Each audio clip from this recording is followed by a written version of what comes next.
Bismillahirrahmanirrahim. Assalamualaikum warahmatullahi wabarakatuh. Assalamualaikum. Yang terhormat Buya Yahya, saya izin bertanya mengenai bermakmum kepada imam yang panjang pendeknya salah, matnya salah. Apakah kita harus mufarokoh atau bagaimana?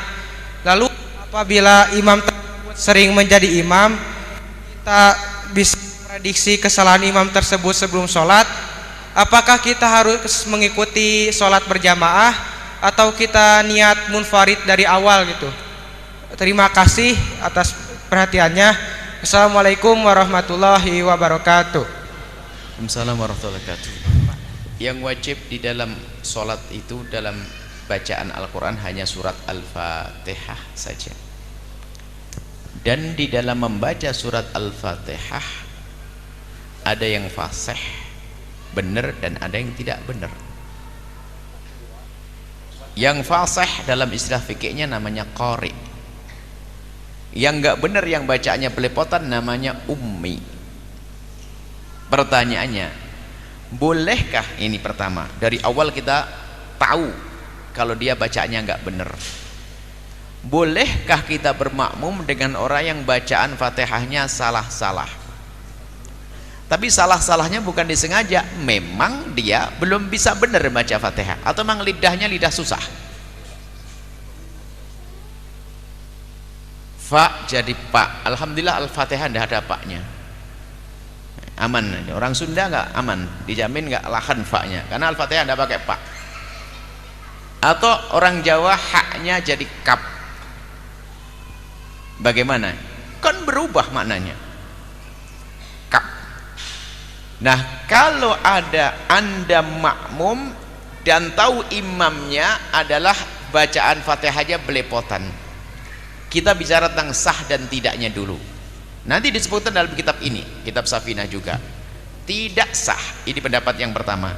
Tidak sah orang yang bacaannya benar ngikuti imam yang bacaannya enggak benar, itu tidak sah. Itu pendapat yang pertama.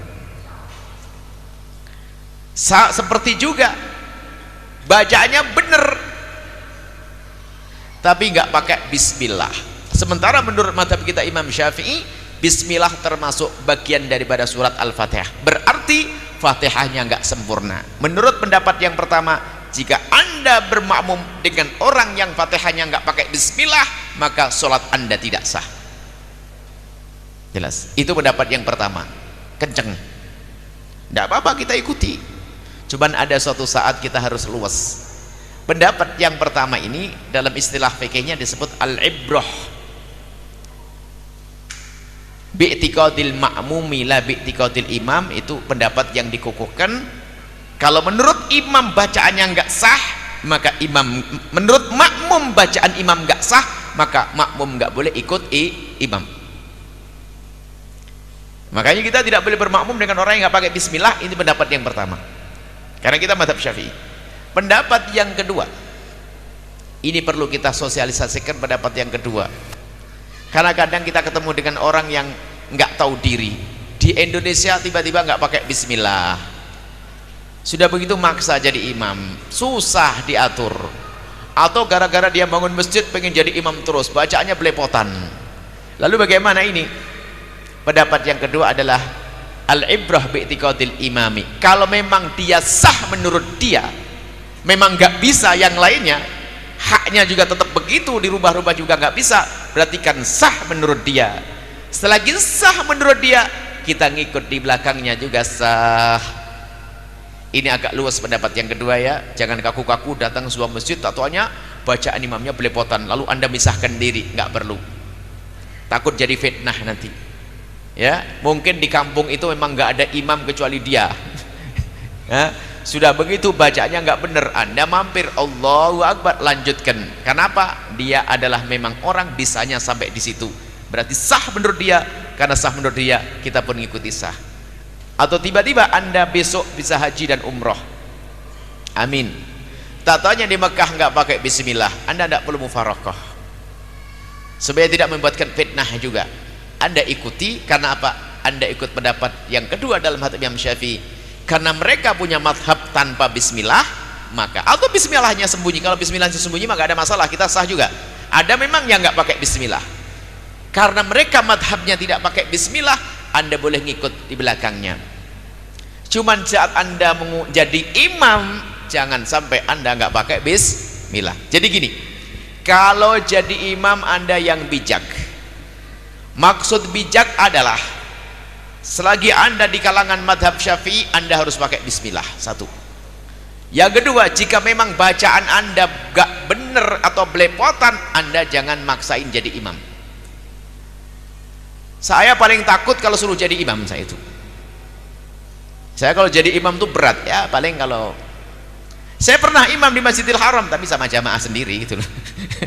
Jadi kalau saya jadi imam di Masjid At-Taqwa, masjid sini, saya tidak berani jadi imam. Kenapa? Ada yang bacanya lebih bagus, nggak usah maksain. Kenapa? Saya bacaan Fatihah saya itu kelas sah, belum kelas indah, kelas sah gitu saja deh. Kelas sah saja saya harus tahu diri. Saya masih kalah dengan ustadz-ustadz yang masya Allah, kalau di Cirebon ada ustadz ini bagus-bagus. Saya tidak perlu maksain jadi imam, kecuali dipaksa, ya terpaksa betul, namanya kepaksa. Nggak usahlah memaksain diri. Nah, ada orang tidak bijak, wah pengennya jadi imam terus, padahal bacaannya nggak karu-karuan, bikin orang di belakang ngedumel semuanya. Nah, kalau Anda jadi imam yang bijak, jika ternyata bacaan Anda kok kurang baik, ada yang lebih baik, tidak ada salahnya Anda serahkan kepada yang lebih baik, asalkan akidahnya benar. Bijak. Kalau ternyata Anda itu punya imam nggak bijak, maka jadilah makmum yang bijak, ngerti ngambil pendapat yang kedua, jangan bubarin diri di belakangnya gara-gara imamnya tidak bijak. Pernah saya suatu ketika sholat Jumat nih, belum mondok, sebelum di Cirebon, masih di Jawa Timur sana. Biasanya kita sering sholat Jumat tuh pindah-pindah, pengen tahu keadaan. Suatu kita masuk satu masjid di kampung itu, masjidnya bagus, khotibnya nggak jelas ngomong apa, setelah itu baca surat Fatihah nggak jelas, cepet banget selesai, wah enak, cepet. Sebenarnya kita tanya siapa yang jadi imam yang khotib tadi, dijawab sama orang situ, yang imam dan yang jadi khotib itu adalah yang bangun masjid. Rupanya dia bangun masjid pengen jadi kiai, jadi maksa jadi imam, diganti nggak mau, rame kalau masalah pergantian.